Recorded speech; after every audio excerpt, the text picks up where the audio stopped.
One cold, windy day in February, a day which started out like any other day, Steve was walking to class. He put his iPod in and put it on shuffle.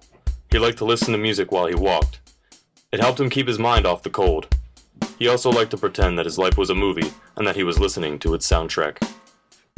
But on this day, a strange song came on shuffle, and Steve got very confused.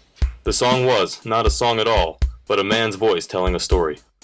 As Steve soon came to realize, the strange voice was in fact narrating Steve's life in real time, stating everything that Steve was doing as he was doing it, in the past tense, as if it had already happened. Steve became very confused, stopped walking and began to look around, as if he were paranoid that someone was watching him.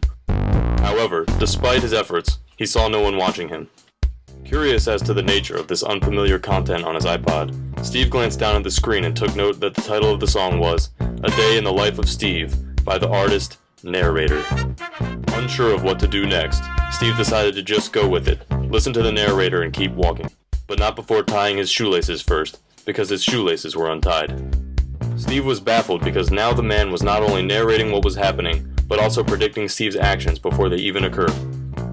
Steve thought to himself, this is weird, and wondered if maybe this was not more than a prolonged hallucination resulting from the salvia he had smoked the night before. However, this was not the case. The narrator guaranteed that what Steve was experiencing was no hallucination but, in fact, 100% real. At that precise moment, Steve ran into the pretty girl who sat in front of him in his art history lecture.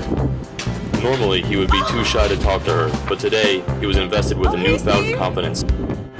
Just so much honor when thou yieldest to me, will waste as this flea's death took life from thee.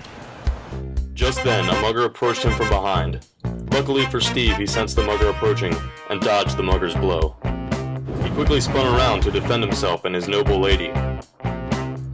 The mugger pulled out a pocket knife and made a jab at Steve, but Steve, anticipating this, jumped back. All the while, the mugger continued jabbing at Steve, but Steve continued dodging. He was all the more confused at his sudden ninja-like fighting skills, which he did not even realize he had. The mugger tried to kick Steve, but Steve grabbed his foot and twisted it, breaking the mugger's ankle. Steve then finished off the mugger with a roundhouse kick. Brushing his shoulders off, Steve turned around and looked his lady in the eye. He then took her in his arms, kissed her on the mouth, and said,